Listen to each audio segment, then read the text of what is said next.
freaking Avenger song.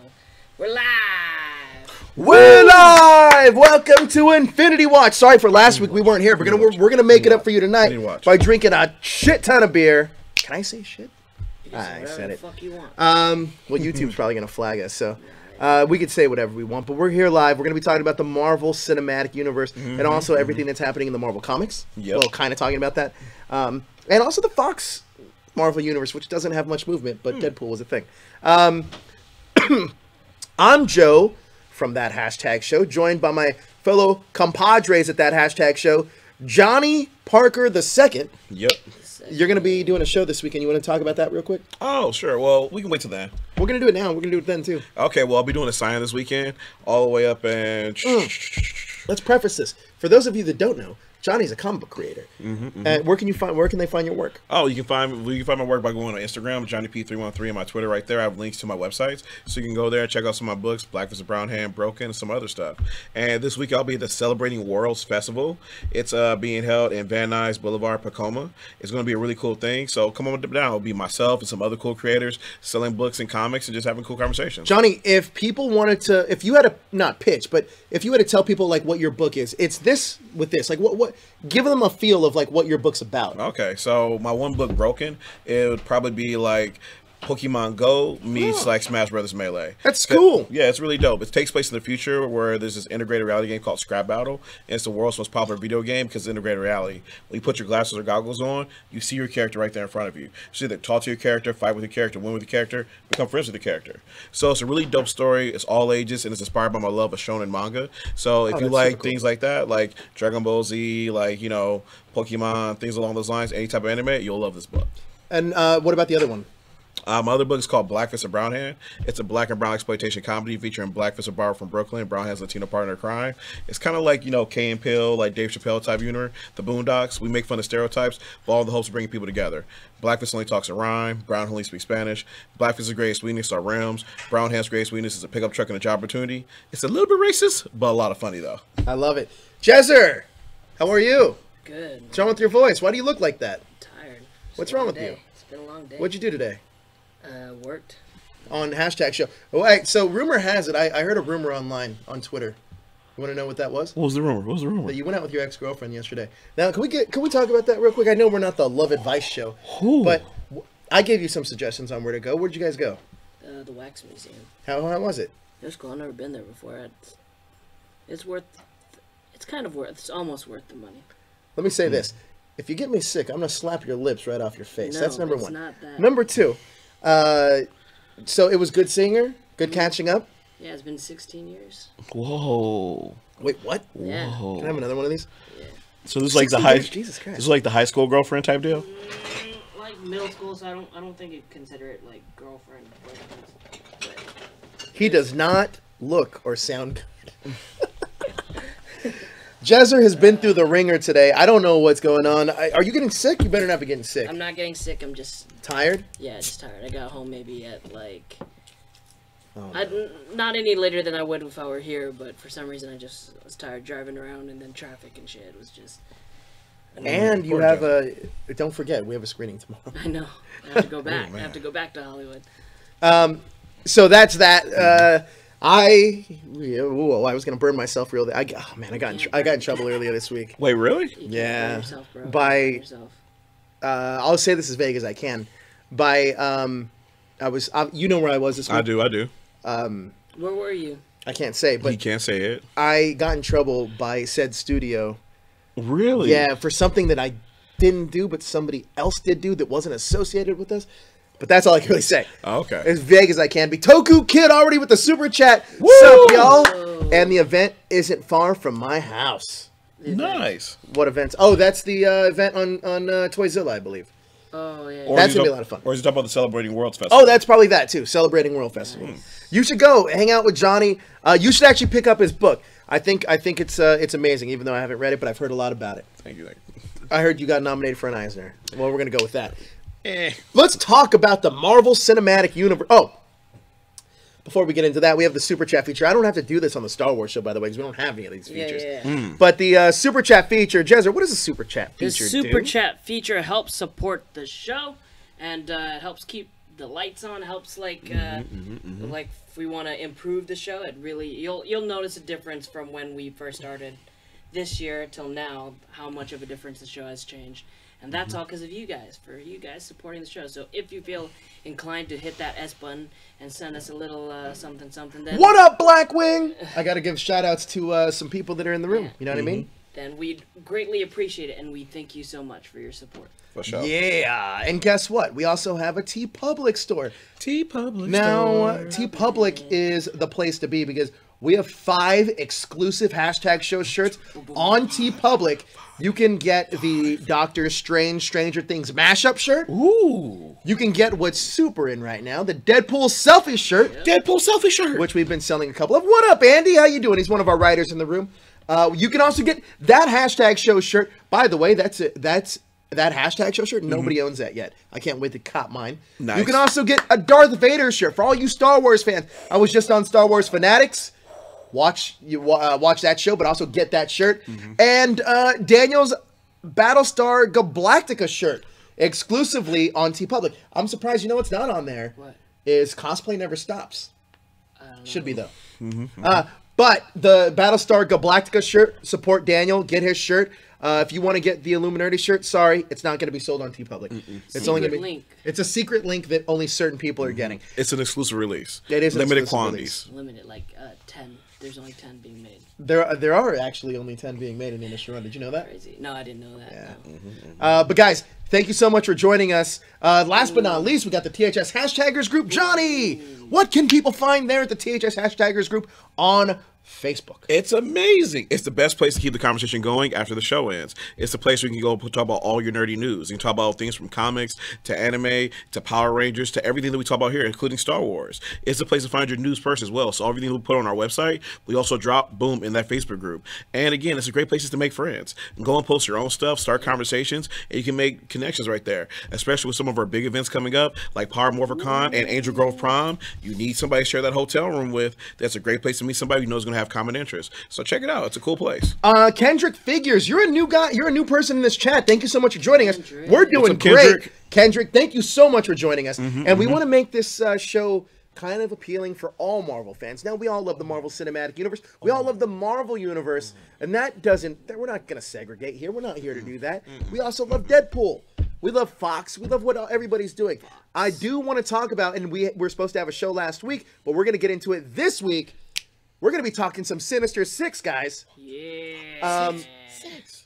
We do actually have a Discord. I don't know. Sam made a Discord for us. I don't know anything about Discord, but we have one. Anyway, let's get into some Spider-Man talk. Let's do it. Spider-Man Homecoming 2 sequel. First thing I want to bring up, what was that mean? What did that mean? I'm making a slide to the... Making a slide, okay. The first thing I would like to bring up, Justin Isaac, another new face. I like it. I like it. Nice. We got new people faces. popping in Faces. here. I like it. Welcome.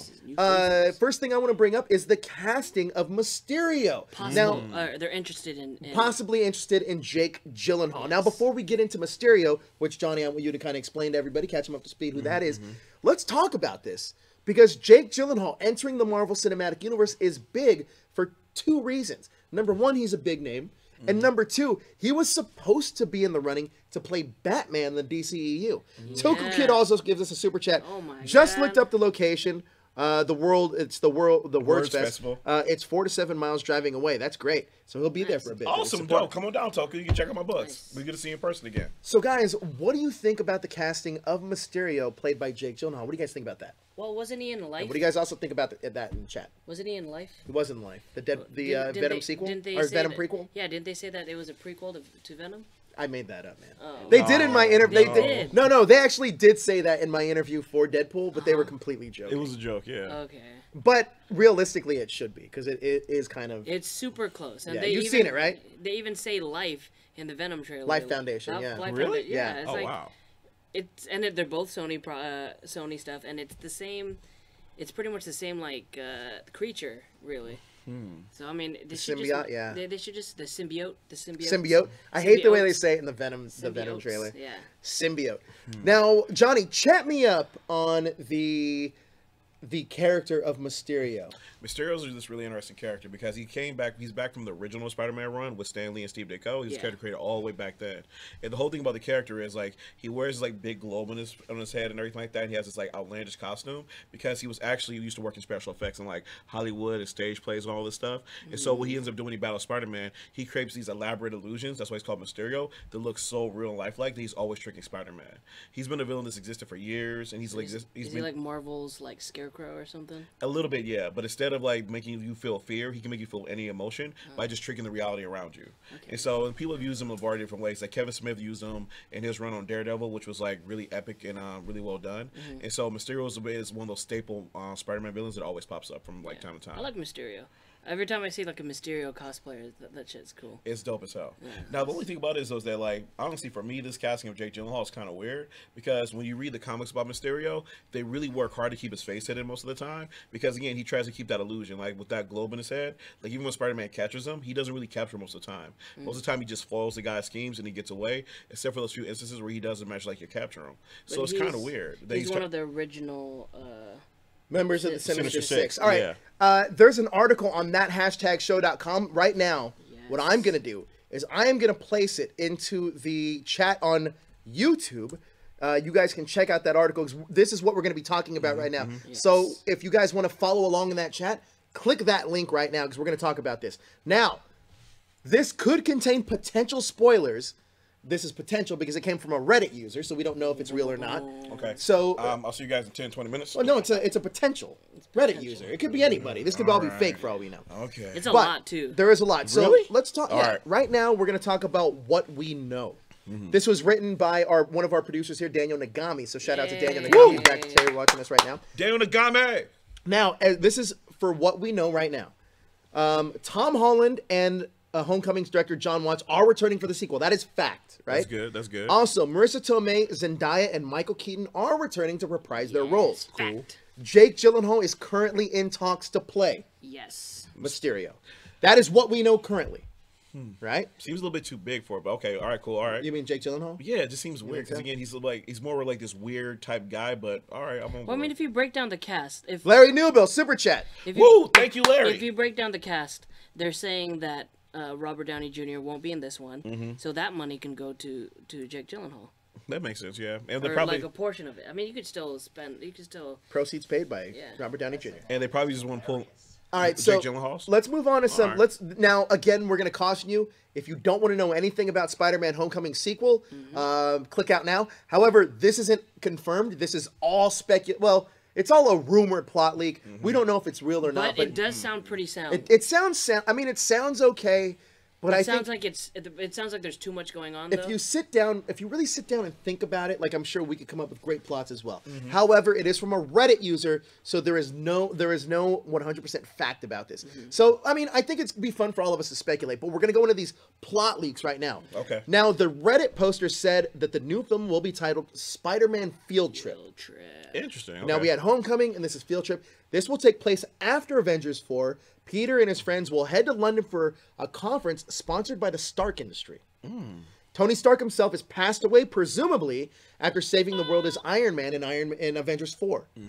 However, Tony created a groundbreaking invention before he died. Mysterio will be the master thief and illusionist that steals it. Thus, Spider-Man and his amazing friends will fight to get it back. The film will also lay the groundwork for a larger threat to appear in later films. Interesting. So far, what do you guys think? I think it's great. Wait, did it literally say "and his amazing friends"? Yeah. I mean that's Daniel's writing. Okay. So it's gonna be all the kids from the first movie, including the girl that left. Oh so she'll be in London somehow. They're gonna cross paths, and they're saying Well, here's what I don't get about that. I don't know if you guys realize this, but in Spider-Man: Homecoming, this is why I think it could not be true. In Spider-Man: Homecoming, Ned makes a remark when Peter's in the gym. He was like, you have a shot with the senior girl. So she's graduating. Yes. So you have to assume that if this plotline takes place a year after, that she'd already been graduated. So why would she be on the field trip? Go ahead. They're saying that Mysterio could have captured her and brought her. Oh, because she moved out there. As a bargaining chip. Okay. As a bargaining chip for Vulture. Oh, for Vulture. Oh, okay, that's Vulture- We'll get into that. We'll get into that. Okay. All right. So, what do you guys think so far? You're on board, and what do you guys think of the chat? You guys on board so far? I mean, it's not that like implausible because the thing about it is, though, Liz comes from money, right? And so after the whole incident that probably happened with her dad and everything like that, she probably wanted to get away from things. So what's the best place to move? Overseas, go to Europe. A lot of people do that. Yeah. Harvey Weinstein did that. And so anyway, she goes into hiding. If they go on this field trip, she might run into him. She could be going and studying at Oxford, being her first year of college. She could be just like interning somewhere. So at least a lot of possibilities. She is a smart girl, so she could totally be interning at the Star Corporation. Like we had a story where they're saying they're going to Europe. Why do you think they're gonna go? Why do you think they're gonna put it in that setting? Well, field trip. No, I mean, but even before they had the title, why do you think they wanted to not have it in? I think because I think you got to open up the world to be a little bit of an international thing, especially if you're introducing. I mean, one of the exclusives we released is that there's going to be an international femme fatale that joins the film, and this kind of confirms that. Yeah. Though again, we can't take it with a grain of salt. But it's pretty close. I mean, it's close. It's close enough to believe, but there's still. It still seems a little off to me. I wouldn't. So you're saying I'm on board with you. Like it does seem a little bit off with me, but the reason why it's starting to make sense to me is because you got to think about it. We've had 6 Spider-Man films to this point, and so the thing about it is, though, they've all taken place in New York. By going to London, it gives like a fresh locale. We can see Spider-Man like a new environment, everything like that. And even somebody who's a big Spider-Man fan who reads the comics, they don't really take Spider-Man that international often. Sure. So the thing about it is, though, it does kind of add like a new layer to the universe. But I feel like that removes him from being the friendly neighborhood Spider-Man that he's supposed to be. Think That's so? true. A little. Making it an international story, I think, is great for laying the groundwork for a bigger world because that's an Avengers thing, but it takes the charm out of being the neighborhood Spider-Man. You know what I mean? I feel you, yeah. Because I mean, he is like New York's hero in a way. Yeah. I mean, he doesn't. Is he super attached to New York? Yeah, I mean, absolutely. I think like when I think of New York superheroes, Spider-Man's the first character that comes to my head. Yeah, and what's really cool though, when you read the comics, like the few times that he does go to other places, it's always like a running gag because his web swinging doesn't really work anywhere except New York. Exactly. Because of those skyscrapers all there. When he goes to like LA and stuff like that, he's like, how do people do this? No, I don't think it'd work in parts of Europe either. Yeah, like there's a point where he went to like Minnesota and he was like, they probably want like one scene where he's like on the Eiffel Tower or something, like a fight scene there. Or something. I mean, it could work, but all right, let's move on to the next thing. What it could be is, sorry, I was gonna say what it could be as well is we could just be a small part of the film. Yeah. They could go to Europe, do the whole thing there, and then come back to New York, and that's how we introduce Liz and introduce all everybody else. And plus, you got to think about the Scorpion. If he is on this team, I'm not sure, is still in prison, so they have to come back to the States for that too. All right, so now this is according to a Reddit post. These are the good guys that will be returning, or Spider-Man's people that will be returning for the film. Now, the post reported that it is going to have the return of Flash Thompson, Ned, and surprisingly, Laura Harrier's Liz will be coming back.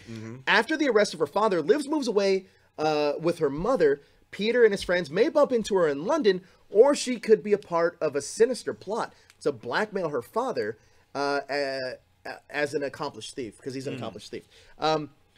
We're also going to be possibly getting the cameo of Gwyneth Paltrow, who playing Pepper Potts. Stark Industries sponsors the London conference, and Pepper is the CEO. Pepper may fill in for the mentor role after Tony's death. Now, another character we could get. Now, this is something we did report on, and we speculated this character was going to be in the film. This was a hashtag show exclusive. So all of you hardcore followers of that hashtag show would know this. Jessica Drew, the civilian identity of comic book superheroine, Spider-Woman, is also appearing. She will be an MI6 agent chasing Mysterio and will eventually team up with Spider-Man to stop him.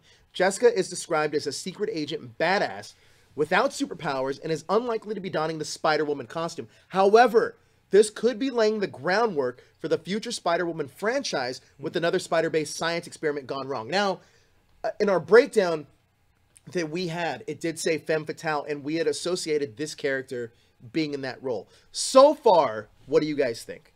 And chat, what do you guys think, of course? Let me get to some chat comments. I'm sorry, I didn't mean to cut you off.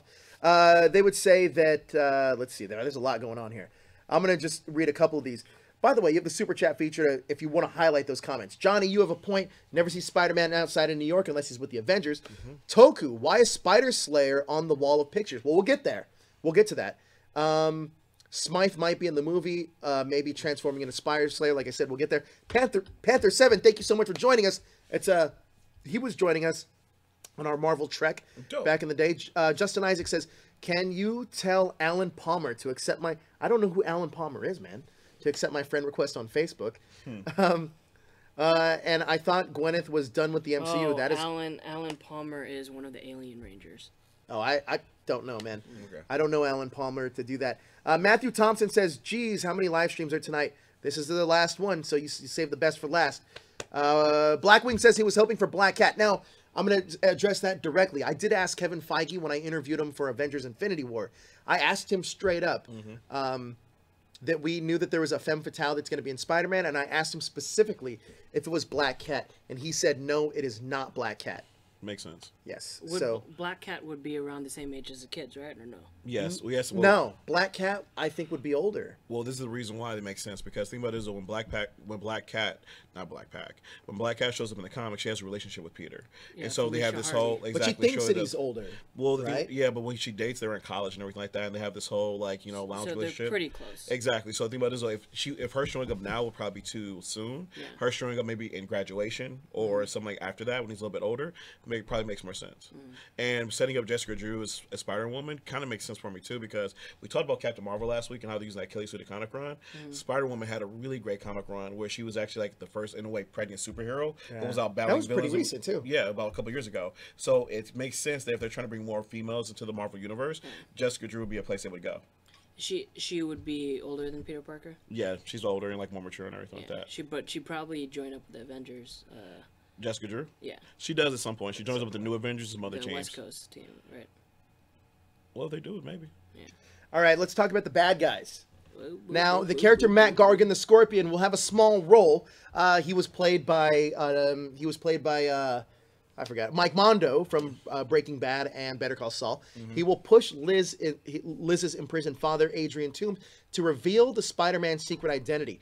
Toomes was the costume villain, the Vulture, as you guys already know, and learned Spider-Man's true identity at the end of the first film. Peter will get a new science rival, Alistair Smythe. Presumably, Smythe will become jealous of Peter and try to turn his friends against him. Alistair's father, Spencer Smythe, will be working for Stark Industries. Now, in the comics, Smythe's father built a robot to hunt down Spider-Man, the Spider Slayers, commissioned by J. Jonah Jameson. It's likely the Spider Slayers will appear in this movie or in later films. Another big rumor is that the producers of Spider-Man franchise are currently looking for a big-name actor to portray a surprise villain. This film will be the big bad guy that Mysterio is working for, and the villain for later Spider-Man sequels. Speculation is forced on a well-known Spider-Man villain like the Green Goblin, Doc Ock, or Kraven the Hunter. Now, I'm gonna assume I think it's gonna be Norman. I think it's Norman Osborn as well. And the reason I want to say that is it makes sense that he would buy Stark's Tower. And we already know that Sony, before they got the acquisition or before they started working with Disney, they were trying to develop their own Sinister Six movie. They had the part at the end of Amazing Spider-Man 2 where they had all the suits at the bottom, right when Harry was looking for the Green Goblin. Jalen and Lashana, thank you for joining us. I agree with you. The Green Goblin makes sense. But just me personally, as I'm thinking about it and thinking about Marvel, again, think about the fact that we've seen the Green Goblin almost like twice right now. It kind of like, just to me personally, it was like, that'd be kind of boring to do the Green Goblin again. But you know what would be kind of cool to me? They could add more mythos to the character and like kind of like we did back a story. The Hobgoblin. Yeah. The Hobgoblin actually came after the Green Goblin and has this whole like criminal enterprise. And even though they're staying with this criminal underworld thing, it'd be cool to me. Who was the Hobgoblin? It was a total different guy though. Actually, wasn't it Ned? Ned. His best buddy Ned. Isn't that the Hobgoblin? Yeah, it might have taken the name, but actually it was just a random criminal who was like a genius, had this battle van and all this other cool shit. The Green Goblin suit. Yeah. And so what was kind of interesting is that if they could create this whole mythos, where maybe the Green Goblin came first, but then retired or something happened, like he was a thief, and then the Hobgoblin found his stuff and kind of took it over, that could be cool as well. The way I see this happening, I think they're trying to build up to a Sinister Six, so I think the cameo won't be Green Goblin, it will be just Norman Osborn. You know, so here Blackwing says, please don't do Norman Osborn. Again, we already had Norman twice. One was excellent, the other one was a waste. We only had Norman once. We had him twice. And the Amazing Spider-Man trilogy, he was the dad. Remember, he had the Goblin disease. Yeah. He had the claw hand. Harry. Forgot about him. Me personally, I think Norman's such an iconic character that you gotta include. You gotta have personally, for me, I think it makes sense to bring in Norman. Guys, they're targeting a big name. There's been a few names floating around. Personally, for me, let's pick who would you want to play Norman Osborn? Target a big name. Because the name that was floating around that we heard about a long time ago was Matthew McConaughey. Now, I wouldn't go that route. There's two other names which, and I know one of them people aren't going to like, but there are two other names which I think could do this role. One, Denzel Washington. Never's necessarily ever played a villain. I actually think Denzel would be a great Norman Osborn, and he has the presence to play this role. I think that he can play this tycoon billionaire, but he has the versatility as an actor to play crazy Norman Osborn. The second, and I know this might be the unpopular opinion, was a guy that almost played Iron Man, so he's the anti-Tony Stark, if you think about it, even in his movie career, Tom Cruise. Tom Cruise. Another guy that's... Wow, you're going really big names. Another guy that's never played... Listen, Tom Cruise needs a win. He needs another franchise to jump onto. But not only that, he was going to play Tony Stark back in the day. Yeah. But if he assumes... let's just say he puts on the Iron Patriot suit, that's a funny callback to being... Oh, he was going to play Spider-Man once. Oh, yeah, because... Or, I'm sorry, he's going to play Iron Man once. Iron Patriot was Norman Right, Osborn. so... Denzel Washington, personally, and Tom Cruise, I think those names, and Tom Cruise also, another guy that's never really played a villain role like that before. And can he do crazy? Did you see him on that Oprah show where he went crazy and jumped up on the couch? And I will back you up and say Denzel did do like a villain role, but that was Training Day. And when he did it damn well. Damn well, man. Bone Collector, right? How about Bone Collector? He was the villain in that one. No, he was the hero. Huh? Bone Collector, he was the hero. No, it wasn't. Yeah, Toku Kid, I would hope for Chameleon or Tombstone. Remember in Bone Collector, he was the dude in the hospital bed while the girl went out and did all the research and everything. No, and then she figures out it was him the whole time. No, it was his aide that was the villain. His aide that was taking care of him had hated him for all his life and everything like that. But again, those are my two choices. Jezzer, don't worry, I got you back. I think that... I watched that movie. I need to watch that movie. I think that both of those actors are good enough and have the star... Look, Tom Cruise hasn't had a hit. Mission Impossible does well for him. But I think that him jumping on a franchise revitalizes his career, but it also is a big name that you wouldn't normally associate with something like the Marvel Cinematic Universe. Yeah. Same thing with Denzel Washington. He's never really done a franchise before. If you want to count Equalizer because he's doing a sequel, but think about that. How many sequels can you talk about with Denzel Washington? Not a lot. Not a ton. Not really. Not any, I don't think, really. So Tom Cruise just has to channel his character from Tropic Thunder, I think. Yeah, not to that extreme, but I got one, and I like both your choices. Like I love Denzel for the diversity of it, and again, Denzel's an amazing actor. He's my first choice, yes. And I think the problem for Denzel's career is, and we'll do a whole show about that later, is that he doesn't always do those big studio pictures, so people don't get a chance to appreciate him as much. Imagine Denzel Washington as Norman, John Boyega as Harry. Just put John Boyega in any franchise and I'm in. There it is. All right. For me, if I had to cast a Norman, so I'm thinking about this. I think about somebody who needs to portray somebody who's smart, somebody who's intelligent, somebody who can be suave and debonair, but they can also just go batshit crazy when needs be. So my person, if I just think of this right on the top of my head, if I think somebody who could play Norman Osborn in The Green Goblin, it would be the homie from Breaking Bad, the guy from Malcolm. Bryan Cranston. Bryan Cranston. I wanted him as a Lex Luthor. Yeah, that's not gonna happen though. Yeah, but I think he'd make a dope Norman Osborn. That's a good choice. I feel he's a little too old though. But see, that's Norman though. He is kind of old. Well, that's why I think that. See, the way I look at it is that I want my Norman to be on par with the same age of like Robert Downey Jr. Because you want him to almost, because he looks at Robert right now, or he looks at Tony Stark right now as his father figure. You want this other guy to kind of assume that role. And I think that right age range is somebody like a Tom Cruise or a Denzel Washington. Realistically, Denzel would chew up those scenes and be amazing. Of course he would. Right? So but Bryan Cranston as well. Jez, do you ever have another question after this? Do you guys remember who's the guy that played Lucius Malfoy in Harry Potter? Oh, he was also the scientist in Armageddon. Flash? No, the scientist in Armageddon. Wait, he's a British actor. Which Armageddon? There's only one Armageddon, I think. Like the Michael Bay movie, right? Yeah. And he was Lucius Jason Malfoy? Isaacs. Could you see it? Yeah, Jason Isaacs. A lot of people had him rumored to play Mr. Sinister for a while. Oh, he would make a great Mr. Sinister. Oh. Jason Isaacs is also the villain in The Patriot, right? Yo. Jezzer. Yeah. Jezzer, good choice. I just saw the picture of this dude. He looks sinister. Yeah, actually, that's a good choice. That is a good choice. I don't trust him around. He's on Star Trek Discovery, right? Yeah. Bryan Cranston, same age. Oh, really? Oh, Just yeah. Denzel. Nice. Denzel just looks. Black don't crack. Yeah, it is. Yeah, black don't crack. We got another super chat. I would do Ethan Hawke. He seems like he would be okay. Ooh, what has Ethan Hawke been doing? He's been doing all those Sunset movies. Do you remember those ones? Ethan Hawke, man, he's man. actually doing a lot of indie films. Congratulations to that guy. You know- Here's another good one. Matthew Thompson, John Hamm, Daniel Craig. Oh, I thought about that. John Hamm. I thought about the air. John Hamm's a really good choice. Good choice. Daniel I like Craig. that. You know who I like? And it's just weird, but I'm just biased on this. I don't know if we should trust you, by the way, Jezzer. You lost Fancast Friday. He's low key he's like low key one of my favorite actors, and to this day, he's the only reason why I like that Daredevil movie. Colin Farrell, like in SWAT and a lot of other things, he just is a good damn actor. What was the last thing? Thing he was in? And it'd be cool to see a Norman Osborn because you remember that age thing. True Detective. It's a little bit like season younger 2. and everything like that. It come with a little bit more swagger and also make him like from this like overseas accent and shit. It would be a cool take on the character. Colin Farrell's such an interesting actor to me because when he started acting, do you remember he was like this arrogant, like bad boy kind of guy?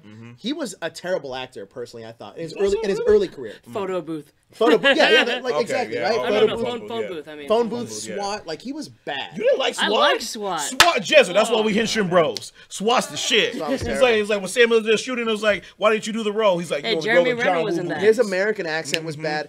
I don't think it was the second half And of his LL Cool career. J. The second half of his career, I thought, is when he actually became a good actor. And like now, current Colin Farrell, yes, I consider him a good actor. Yeah, because I think about him and I think about what he did in Bullseye and Daredevil when he played Bullseye. Again, it was a bad role. It was like not that good of a movie. But damn it, if he couldn't play Bullseye so effing well, and didn't he not sell that character for me? And I've always kind of respected him. And then there's another movie he did when he was the FBI agent. Minority Report. No, the FBI agent when he goes like and trains everything like that. Oh yeah, I remember that movie. I don't remember the name of it though. Yeah, it was. What's the name of the FBI training place? Who's Quantico. It was Quantico. No, The that's a movie TV was show. It was a TV show too, wasn't it? But yeah, I think that was the name of it, or something like that. But anyway, he was dope in that film. Okay. Yeah, I'm not necessarily sold. Like I said, I know I agree with you guys. I knew you guys weren't going to be, but I say it's a personal bias because I think he's a really good actor. I just wish he got more breaks and want to see more stuff. I mean, the perfect role for him cinematically is John Constantine, I think. Oh fuck yeah, he's living John Constantine's life. He is low John key. Constantine. He is. Right? He's like smoking, doing random shit. I wouldn't be surprised if he's fighting demons right now. Yeah. His personal demons. All right, so here's what I ask you though. So here's the thing: when you introduce Norman Osborn, the thing that the second Amazing Spider-Man did right is that Harry needs to be his friend because you know who I cast? They are friends. So the question was like, who would you cast? If I go Denzel Washington, then I go R.J. Kyler, who is the Blue Ranger, the Power Ranger movie. Is he a little bit older than the kids though? No, he's about the same age. I like that. You got Tom Holland, and you can have R.J. Kyler, and they could be best of friends because the thing that R.J. has going, first of all, the kid's a great actor. Like if you're not seeing, I think it's I'm Dying Up Here, which is it's kind of biopic comedy on Showtime. Brilliant in that. And then obviously he played autistic Billy in Power Rangers, which was the best performance in the movie. It was dope. He can get you to care about him as Harry to the point where you're gonna sympathize with him when he does that turn, which eventually he will do. I can't think off the top of my head who I'd cast for. If you're going Tom Cruise's son, there's a plethora of young actors that you could choose from. But personally, I like changing up the role of Norman and Harry to being like wealthy African American affluent people. I think that would be really good. Johnny, do you think they will do Moreland? I don't know what that means. Moreland the vampire. Morbius? Wait, Moreland? Oh, Moreland, the guy who's from the J.R. Suzuki run, who's like grabbing people and absorbing everything like that. Yeah, Moreland, my bad. You know what, Toku? Not yet, because that's some deep Spider-Man mythos and everything like that, and I think they established the character like a little bit more. But will he get to Moreland someday? I hope so, like fingers crossed. But this soon, no, because they haven't part of like the Sinister Six. Moreland's from the J.R. Suzuki run that happened when they relaunched Amazing Spider-Man, like back in 2001, 2002 down the time. He's this really dope villain because what they did is they took Spider-Man for a more mystical approach, where they say his power actually came from like the god of spiders or whatever. But as a part of being from this magical like animal or whatever, he was on that magical food chain. So Moreland's this dude who goes around eating like totems and everything. So he's this guy who came down and like hunted Spider-Man and like counteracted all his powers and shit. It was a really, really dope storyline. Another new name to the chat, Eddie Evolution. By the way, shout out. He says, and this would be great for Tom Cruise, Ty Sheridan is Harry Osborn. Ooh, Now, Ty that's Sheridan, actually a good it's one. a great choice. That's Ty a good Sheridan one. played young Cyclops and also was in Ready Player One. Yeah, I think that's a great brilliant one. choice. That's a Oh, good that's one. good. Or That's how good. about this? The guy that got the role of Spider-Man but couldn't keep his mouth shut, and ended up not getting it because of that. The kid that was in Ender's Game, or not Ender's Game. It was Ender's Game. Nightcrawler. No, not Nightcrawler. What's his name? Asa Butterfield. Yeah, Nightcrawler. Is he? He's not Nightcrawler. He's Nightcrawler. Asa Butterfield's not Nightcrawler. Yeah. No. I came from a different Nagami? perspective. Because here's the thing, I was going with Joe's thing about casting Denzel, which I said I liked. I think it's great. And so for me, if I was taking a serious thing, so you got magic. You grow up this like wealthy, affluent dude. And the thing about Harry is they always portray him as like he's nerdy, he's kind of whiny, he doesn't feel his dad loves him, blah blah. But if you got that much money in today's society, you'd be a social media icon. You'd have some swagger to you. So for me, the person I would cast in this role, who I think would kind of like play the opposite of Peter, who like look at Peter like, yo man, you need to believe in yourself more. You have a little bit more swagger about yourself. I'm gonna go to television. I would cast Hakeem from this TV show Empire. Oh, okay. Because he's young, he's got that swagger. He can do some. Oh.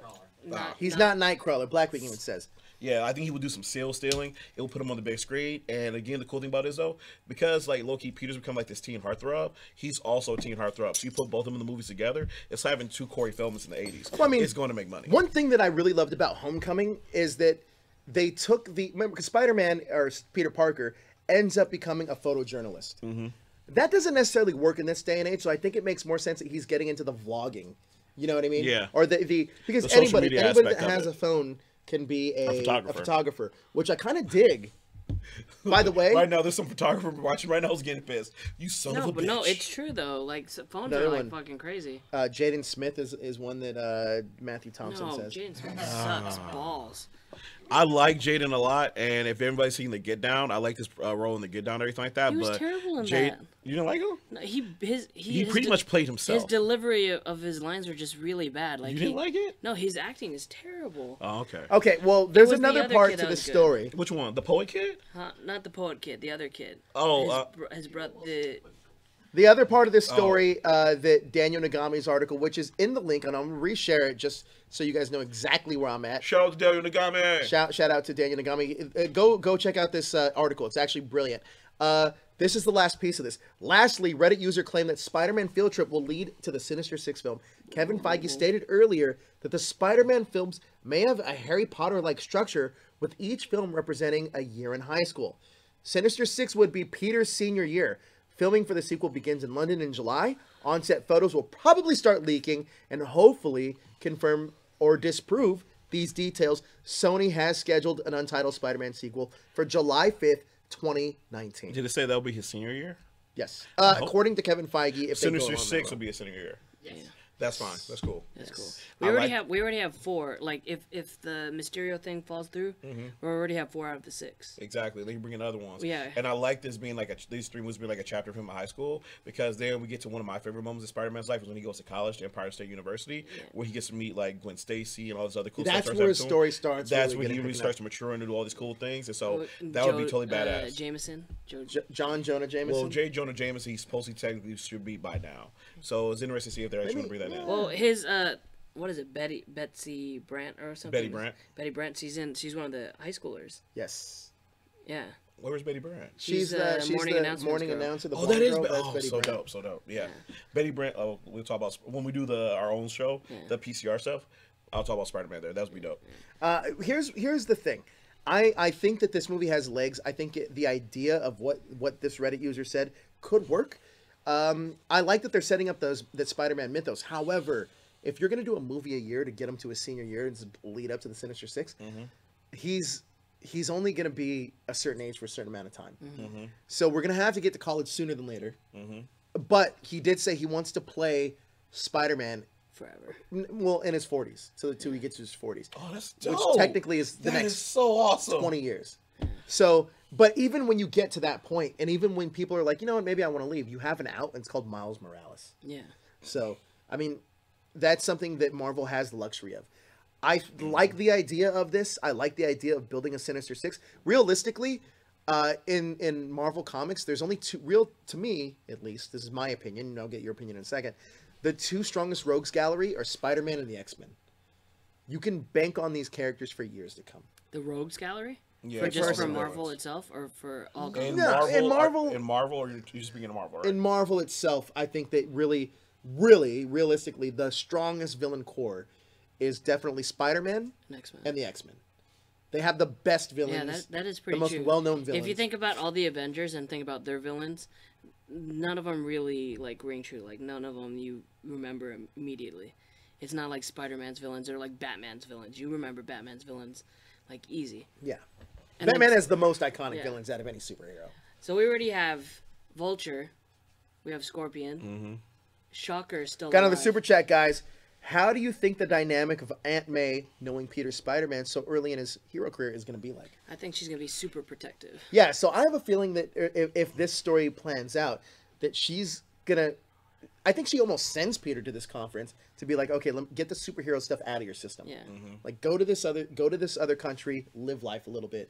You know, get this superhero stuff behind you. I think what's going to end up happening is going to make sure we're going to get more Aunt May in the movie because we're going to become closer. It's with these next two films if she knows who his identity is. She might actually go with them. Huh? She might actually go with them. Exactly, because the cool thing is she might want to prevent them from like web slinging and everything like that. Because the cool thing about this is they have two great comic book runs to like look to. Brian Michael Bendis' run of Ultimate Spider-Man towards the end. Aunt May found out about his like powers and everything like that. Was totally cool with it, supported him, brought other heroes into the house because she understood what he was doing. It actually brought them closer together, and Aunt May became more integral character. The second run is that J. Michael Straczynski run I was talking about earlier when he started writing Spider-Man.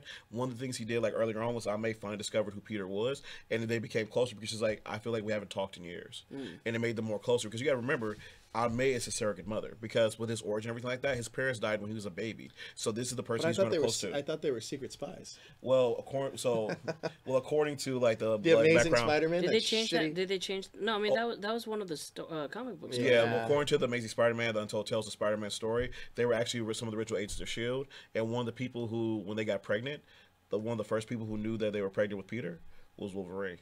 Oh, I felt like that cartoon Hey Arnold tried to copy Peter Parker's storyline with. Yeah, because when I think of Hey Arnold, the first thing I think of is Spider-Man. I mean, like he lived with his grandparents, and his parents were like explorers and spies or something. Oh, and they were just gone. And he just lived here in this borough of New York and everything like that. Johnny, I'm Protective Services should have stepped in at some point. Really excited for this PCR show that we're doing because I'm really excited to hear because a big influence on the Marvel Cinematic Universe was Brian Michael Bendis. The current stuff that you're actually reading, Brian Michael Bendis and Mark Millar, the Ultimate Universe, that's what really sparked this Marvel Cinematic Universe. So I'm really curious, and this is going to be on another show on PCR where it's more candid, where you can talk about Brian Michael Bendis going to DC. I'm actually really excited to hear about that. Same here because the cool thing about it is that when he goes to DC, it's already there. Well, yeah. Man of Steel just came out. Oh yeah, this Wednesday. Yeah, and so now he's getting a chance to play with some of the most iconic characters ever: Superman, Batman, Flash, Green Lantern, Wonder Woman. So it's going to be awesome what he does. And I mean, for anybody who's a Brian Michael Bendis fan, most of his stories will probably feature them sitting down at the dinner table having breakfast or whatever. But it's still going to make for great stories. So this episode, if you already haven't noticed, of Infinity Watch was based around Spider-Man and possible upcoming plot points of the film. Now, again, those are possible spoilers. We're not confirming or denying that. Go ahead, Johnny. I was going to just address Blackwing. And Blackwing, trust me, when we start doing the comic show, we're going to have a total conversation about this. But that one more day thing, remember, that was editorial mandate that came down from Joe Quesada. Because Joe Quesada didn't like the whole thing that was... You can talk about it on this show. This is Infinity Watch. Okay. We don't just talk about the movies. We talk about all of Marvel, the TV shows, the... Exactly. Comics. So the thing with One More Day when Aunt May got shot and all this stuff, remember when they got rid of his marriage because Joe Quesada didn't like Spider-Man's current iteration? When he was married to Mary Jane, he wanted to go back to the Spider-Man he knew, the Empire State Spider-Man, who's like the single bastard. So Blackwing, I totally agree with you, but I got to meet J. Michael Straczynski a few years ago, and we talked about, like, had that editorial mandate never come down, what was his original plan? His original plan was to keep MJ and Spider-Man married and keep telling some of the best stories possible. But he said that was part of the reason why he left, because Marvel kept getting involved in the storytelling to make him change his plot lines. Some editorial stuff, huh? Joe Quesada, brilliant man. He's the reason why we have the current Marvel stuff we have today. But at the same time, though, he made some bad calls. I mean, a fair assessment can be made that the comic book world, that DC is currently better than Marvel in the comics, currently. There's a fair argument to be made for that. Well, technically, Marvel still is leader in the sales because Marvel is already. Well, that's mainly because of Star Wars, though. Well, it's Star Wars, yeah, true. But in addition to that, though, I will say that currently, right now, some of the stuff that DC is doing is working out because they went back to what they were originally supposed to do. Which, yeah. So for anybody who knows, a few years ago, DC did this whole thing called New 52, where they kind of restarted their universe. But the thing about DC that many people latched onto was the legacy characters. So if you're a DC person who grew up reading, you knew there was like 3 Flashes. You knew Jay Garrick, Barry Allen, and Wally West. And you were reading the current Wally West, but they got rid of all that, and now they're kind of retconning everything and bringing back all that legacy, which is bringing their fan base back. You know, and that's the thing, because one thing I will say about DC, now, I know this is a Marvel show, and we are not going to DC bash here, but one thing I love about DC, though, is that I can pinpoint who my Flash was and who my Green Lantern was when I was reading. Kyle Rayner and Wally West. Those were my guys. You know what I mean? Respect. Because that's my Green Lantern. That's my Flash. My Green Arrow was Connor Hawke. Connor my Hawke, Robin yeah. is Tim Drake. Tim Drake's my Robin as well. Day. So, I mean, that's the cool thing that DC has going for it, right? In Marvel, I think they're starting to get into the legacy characters now. I just kind of wish they would stick a little bit, because back early 2000s, maybe mid 2000s, and it was a great run. But do you guys remember that Bucky Barnes was the Winter Soldier? He was Captain America. That was dope. Which is a great run. I almost wish that would have lasted longer. And we also had the Falcon was also Captain America. Dope. Yeah. I wish that would have lasted longer. And I agree with you, because the cool thing now is, now they're introducing Miles Morales, who's one of the most popular characters in like the comics right now. And he's this Black Spider-Man who's kind of carrying on that legacy. However, I think the problem with Marvel right now is that they're doing too many things for the quick buck. So they'll notice that something's popular and they'll exploit it as much as they can without giving it more grounded, or giving it like more like for example, Dream to Aspire. We're getting all these new people in here. Thank you so much for joining us. What's up? So Old Art, thank you. For example, Spider-Gwen. Spider-Gwen is an amazing costume, drawn, created by the talented Robbie Rodriguez, who actually got a start here at the comic book. He used to come and sketch her and all the time. Rodriguez? Robbie Rodriguez, right? The guy. Oh, that's the dude that is the current run of Ghost Rider, right? Or the newer iteration of Ghost Rider. He drew right name, right? Robbie Rodriguez. Robbie Rodriguez. Yeah. So Robbie Rodriguez, he used to actually come to the comic book, met him a few times, told a homie, gave him some chicken nuggets one time. And then think about this, though, he sketched out that Spider-Gwen costume in a bar, took it around the people in the bar, was like, hey, when the girls was like, would you wear this? Was like, hells yeah. It actually came with the costume design. But the cool, interesting thing about this was that right now Marvel is exploiting the hell out of her, putting her in everything, just like they do with Gwenpool and all this other shit. But they're not actually putting solid stories behind these people. They're not making a solid story for Exactly. her. Like, for example, when DC It's created all Impulse, just aesthetic. Like just because she looks cool. Exactly. Like, for example, when DC created Impulse back in the 90s, Impulse is this totally Bart Allen? Yep. Impulse is this totally popular character, part of the Flash family. And you know what they did? They gave him his own book and gave him his own continuity, his own history, and built that character up to the reason why he's still around today in some iterations. But like with these characters, they're cool designs, but they're not really building the backstory that they need. Yeah, I agree with you. I mean, when it comes, and this is like, listen, like I said, we're a Marvel show, but we're going to give credit to where credit's due. And DC currently, those legacy characters that they've created over time, there's a reason why they're still around. And to piggyback off that, I would say that's the reason why the Marvel Cinematic Universe is doing so well. Yes. Because Marvel Cinematic Universe is looking at all that legacy, and they're slowly building it up. I mean, listen, we all speculate, hey, maybe this is the next Iron Man, maybe this is the next Captain America. Do we need that? I mean, can't we we had those characters. Can we just move on to other characters? There's so many characters out there at this point that we can just pull on anything. One thing that I think that we should all take from the MCU is that you don't need Iron Man forever, because Black Panther did quite well on his own. Yeah. And you can keep getting characters like that. You have Captain Marvel, which is upcoming. Yep. You have the Ant-Man and the Wasp. The Wasp can be her dope. own character. You have so many characters to choose from. And the cool thing about it is, though, there's so many current iterations of things that you know would be successful. For example, Young Avengers would be like crack in the box office. The moment they make the Young Avengers team, Which I think they're going towards. of course, they just introduced Runaways, and so if they make that Young Avengers Cloak and team, Dagger? Yep, they're going to be off fire. And New Warriors would be amazing. So let's talk about that for a second. Now, for all of you that aren't following pop culture or social media, Roseanne made some comments on Twitter that got her show canceled by ABC and Disney. Yep. And fair cancellation. I mean, she said, maybe she was taking some, I believe it was Ambien or something that made her. Not an excuse, though. Listen, the fact is, Ambien doesn't make you say racist comments, and it's not cool. However, the cast of New Warriors have been lobbying for that time slot.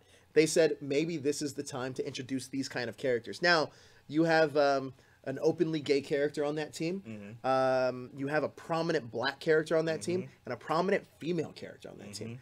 I agree. Maybe the New Warriors is the way to go. Who's on the New Warriors? You got Squirrel Girl. You got Night Thrasher. You got Speedball. Speedball. Yeah, you got it. Potentially Namorita. We don't know for sure yet. You have who else is on that team? Namorita. They don't have the AT&T girl is supposed to be Squirrel Girl, by the way. Yeah, they didn't put Nova on there because Nova, I think they're saving for a movie. Miliana. Yeah.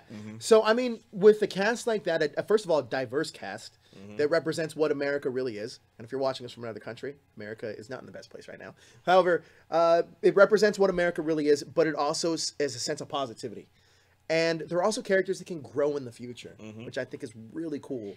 And I'm really excited for this Young Avengers show because we've had this conversation before. Well, it's Young Avengers. Sorry, my apologies. My apologies. New Warriors. New Warriors, yes. The reason why I'm excited for the show is because, here's the thing, I'll be honest. I wasn't the biggest fan of Agent of S.H.I.E.L.D. I wasn't the biggest fan of Gotham. And the thing about it is that I kind of feel, especially Agent of S.H.I.E.L.D., they went through some growing pains right there. But I kind of feel Marvel has a better handle on how to do television now, especially with their success with their Netflix series, the success of Runaways, and the new coming Cloak and Dagger. Super chat! So, I want to get a Spider-Man. I want to get a Spider-Man. Be more technologically smart, building tech or spider serum. So maybe he can be a younger Avengers leader. Start a Peter company. Yeah, well, in the comics, he does own Parker Industries currently. Right? Just went broke. Oh, we just went broke. It just went out of business. Sorry, Spidey. Recession. Yeah, Toko, I agree with you. And that's the cool thing about Izzo. That's the reason, like, this Spider-Man we've had right now, this current iteration is smart. He is technically gifted because he did create the webbing and everything like that, which I love. That was my only really problem with the Tobey Maguire movies and some other things. The organic webbing? Exactly. Not a big fan of. But realistically, looking at those movies back, the second one's, I think, is still pretty solid. The one with Doc Ock? Doc Ock, yeah. It's a pretty good movie. No. Well, I mean, listen. So you're saying, I agree with you. It is a good movie. But the reason why I say no is because I have one big problem with that scene. You want to go ahead? No, go ahead.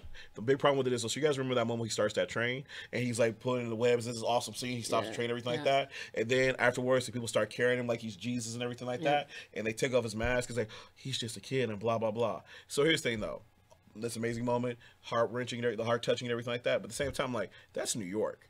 Somebody's going to snap a picture of him and going to sell that 2 days later. Back then, bro. They had camera phones back then? No, they didn't, because that was 2000. No. That was 2003, 2004. You had a camera phone? No. I had a phone on my camera that I actually had to physically plug into my camera. You remember in part 3 where Jonah Jameson was watching the fight between Sandman and he was looking for a camera? Everybody, there's a little girl with a little disposable, and no one else had. Oh yeah, he's like $30 or whatever. Yeah. But all right, but at the same time, I feel like somebody on that train might have had. Doesn't work. Somebody on that train out of 100 people would have had one camera. But the whole thing about this, like a tourist or something. Exactly. So that whole thing, I'm just looking like, Listen, if that's your biggest problem about that movie. Yeah, I mean they were in shock. They were like about to die. So I mean they had some gratitude for what he did. You know what I always loved? It's that Justice League Unlimited episode. I like that Justice League Unlimited episode where the Flash and Lex Luthor like switch bodies, and then the Flash takes off his mask and he looks in the mirror because he's really Lex Luthor and he's like, I have no idea who this is. I mean, essentially you do the same thing with Peter Parker. Yeah, they're not gonna know. They're not. Well, no, I agree. They won't know, but I'm saying if someone took a picture, it probably would snitch them out. Here's the thing. I'm sorry. I have a certain amount of faith in the human race, a certain amount of faith, but I also have a certain amount of faith for y'all to do fucked up shit. Yeah. And so right there, especially in New York, love New Yorkers, but y'all motherfuckers be trying to survive most of the time. So I'm just saying. Guys, we've been going on for almost an hour. I think we're going to wrap up. You guys have been amazing. Thank you for all of the new people that have joined us and for all of you guys that are longtime fans. We appreciate it. Next week, we're not sure what the episode's going to be about, but I'm glad we got to finally talk about the Sinister Six possibly coming to the Marvel Cinematic Universe. Johnny's always great for his comic facts. And Johnny, where can people find you in person and on social media? You can find me at JohnnyP313 on Instagram and Twitter. And you can find me this weekend at the Celebrating Worlds Festival. It's taking place in Pacoima, California. And so Pacoima, thank you, Pacoima, California. So I'll be there signing with some other towns or artists or whatnot. So if you get a chance, come on down. It goes from 2 to 7 p.m. And then after that, you can find me around 8 o'clock on Hang Out. I'll be there with Jezzer talking about some awesome Henshin episodes this week. And Justin's coming back. Justin's coming back. Triple J. Boom. Oh, wow. I didn't think about that. And I got to ask you. What's up? First of all, smile. Second of all, where can people find you on the social media? All social medias at Jezzer Zeus. Okay. That's it. That's all you got going on with your life. That's right now. Yeah. So, but we also got the Ranger show on Saturday. Yep. We got. What are we talking about? Ranger wrap up. There's a bunch of news. This. Yeah, we got a lot of news. Dude, like, it. At one. Oh, point I got something to show you when the show goes yeah, off the air. At one point in time, Ranger news was like, few and far, but now it's just rolling An avalanche is coming in. It's too much. I'll be real. I might start crashing some of these Ranger shows because I want to talk about this stuff too. If you want, as soon because it's gonna be me. I won't be here on Saturday. Yeah, it's gonna be me and Daniel. So you should. You may as well come in. And Toku asked the time. Well, again, that will be probably like around 8 o'clock-ish. No, well, the Ranger show is going to be a little earlier. The Ranger show is going to be at 6. But we're going prime time. And the reason we're going to go later is because we can say what we want, but keep it as a Ranger show. So we can go live at 6. All right. And guys, you can find me at that hashtag Joe on all social media. And right here at that hashtag show, the next show you can see me on is going to be on Sunday for the Retro Ranger wrap-up. This Sunday, that's right, we're going to be talking about the new cast taking over. That is the, why am I blanking on the episode name? Power Transfer. The Power Transfer episode. Yeah. So guys, we're going to be talking about that. But they have a lot of news on the Ranger wrap-up on Saturday. Johnny might pop in, might not, but he's going to be doing his own thing. But guys, thank you so much for joining us. Thank you for watching. And all you new folks, thank you for coming in. We're here every Thursday talking about Marvel just like we did tonight. Please hit that like, share, and subscribe button to stay up to date with everything trending in geek pop culture. Deuces.